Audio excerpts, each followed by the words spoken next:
After fumbling through a 7-6 season, the Michigan Wolverines are eager to hit the reset button on a brand new season. With that, we welcome you inside Sheb Beckler Hall, the site of the 2014 Michigan Media Day. I'm Kevin McShann, and the Two-Man Advantage podcast team is here today to give you the inside story on everything maize and blue. I think like everyone else, we learn every day from things we may be able to do better and the consistency. There was a lot of depth issues that we've had. And that's not an excuse, because there are no excuses. Number one, we got to do a better job at what we're doing. But I really look at how those guys have come, and the younger guys, how they've practiced, how they've led. You know, if you're good enough, you're old enough to lead. I want it to be a football team that can run the football and have a toughness at the line of scrimmage on both sides of the ball. We want to be high when we look at the execution of everything that we do, you know, and that means if your back pedal is supposed to be this, then execute it the way you're supposed to execute it every time. I think the identity part of it is a toughness that I think this program has had for many years, and so that's part of what I'm looking for. And believe me, it's been verbalized enough to the players. And I think what I have heard, seen of this team since the bowl game, that part of it, I think they're improving on. The consistency that guys are seeing and demanding from each other daily, I'm excited about that. So, could you tell me about the transition to the new offense from Coach Borges to Coach Nussmeier and how that's going? It's going real good. You know, I definitely love this offense with Coach Nuss. Is more, I would say, of a downhill offense. You know, downhill zone offense. Whereas Coach Borges, I feel like was more of like a kind of sideline to sideline offense. That's definitely not me. I feel like I'm more of a downhill back. So I feel like I fit into this offense real well. Tell me about the competition between you and the other running backs in camp. We got this great competition. You know, me, Devin, Derick Johnson, Justice Hayes, and Ty Isaac coming here. It's competition everywhere, but you know that's just pushing us to every day we step on the field to give 110 and do something to separate each other. So, but at the end of the day, we're all brothers. We love each other. We're gonna continue to push each other.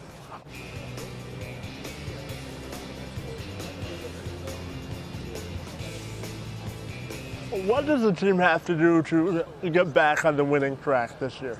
We just kind of threw that season behind us. Can't play that season again. So we just starting off on a new track and just building that brotherhood that we needed and the team chemistry that we need. And tell me about Coach Hoke and evolving with him as the head coach of the program. How do you think the development of the program has gone on under him? Coach Hoke, he's a great guy, and he's just making sure that ensure that we know that he has our back, and just coming in every day with a lot of energy, making sure we bring the same type of energy to practice. And my final question for you is: do you feel that this team has a chip on their shoulder, especially considering what happened last year? Oh yeah, just because that season is not Michigan like. We just kind of brushed it off, kind of threw it to the side, and came in here knowing that we were going to have that target on our back because of the black M that we wear every Saturday, and just coming in to compete with every team on Saturdays. As a senior leader on the defense, how motivated are you to right the ship and resurrect what happened last year? You know what? We can't focus on last year. We got to focus on this year, and we're a whole different team, whole different animal. So I can't wait till. This season, what we can do, and this offseason was great for us, and spring, all the lifting conditioning that we've been doing has been awesome. So I think it's going to be a great year for us. Jake, Coach Hoke talked a lot about the young offense in today's press conference. So I'm just wondering if you, as a defensive leader on the team, feel as if you have to carry the offense as they learn a new system. Not at all. I mean, I have all the confidence in the world in our offensive line, and they're going to do great this year.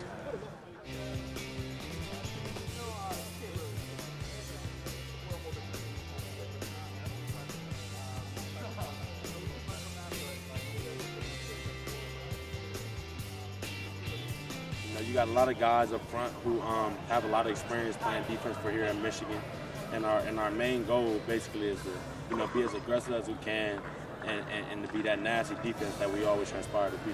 And tell me about some of the changes we'll see on defense this year and how you'll be a better unit. I think we'll be a better defense because we're more aggressive and more, we're tougher. Not just aggressive, as far as physically. I think we're more aggressive, mentally, and we're tougher mentally. And those are all things you need when you're playing these tough, hard-nosed football teams like, the team in Lansing, the team, in Columbus, and when you're playing teams like, Notre Dame. These are things you need when you're playing these teams. And my final question for you is just tell me about erasing the bad taste in your mouth from last season. Simple.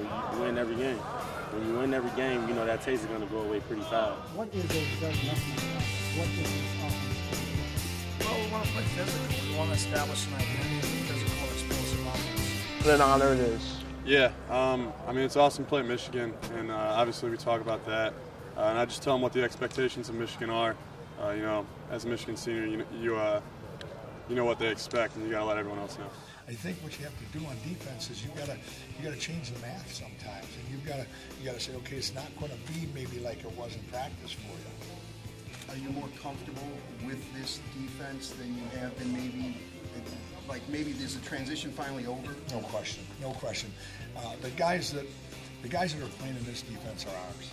And I really respect the first groups and the groups that we came in with. And anytime you come in and demand what we demand, it's hard. But these kids that are here now are all the ones we brought in here, and they're the ones that we're with every day of their lives. We spend so much time with these kids, and you just, you really are excited about their attitude. In the press, how was your first media day here? It was awesome. It was different. We had a chance to walk around the field and talk to a lot of players. Got the chance to talk to Coach Hoke, both offensive and defensive coordinator. So a lot of great stuff. And it really seems to be a positive vibe around here, so maybe they are turning the corner. No, when I was talking to Wojo, he actually mentioned that he thinks this team is going to go 9-3. You think that? I think they got a shot. I think, like you said, if they start to run the ball more efficiently, they have kind of a three-headed horse they're going to be using, running back by committee. So if Green can start to, they said Nussmeier. Green said it himself that Nussmeier is going to do more of a north-south running scheme. So I think that really helps Green in that scenario. And if you can get more out of him, then you got something going on there. When we were talking with Devin Gardner, he was pretty basic with his answers, and he's just like, we're just here. We're a football team. We're here. We're ready to win. We want to win right now. Everyone had all these intricate questions for him, and he was just sort of, you know what, I'm a quarterback. I'm here to throw the ball, run the ball, and win games. So I'm excited. I hope they're better than last year and the year before and the year before and the year before and the year before and the year before. But I don't think they have any other way to go but up. There's a big tradition here in Michigan, as everybody knows, and they haven't been meeting that expectation lately. So going 7-6, I think the only way to go is now up, and hopefully it is 9-3, like Wojo said. 9-3, yeah, and what Wojo said is 8-4 keeps his job, which scares me a little bit because I think 8-4 is unacceptable. It is pretty sweet. I feel like I love this. I'm really loving this here today. But like I said, it's not good unless they win. Anything else to recap today? I think the biggest thing that stuck out in my mind is when Hogue said that Devin Gardner does not have to put it all on himself. He needs to know when to throw the ball away. Less is more at points. If it's not there, get rid of it, live to see another down, and hopefully, for Michigan fans' sake, that he does that this year because I think that even gives him a better chance to win. From Schembechler Hall for the Two-Man Advantage, for Kevin McShann, Nick Diesel, I am Kyle Simpkins. We will see you guys next time.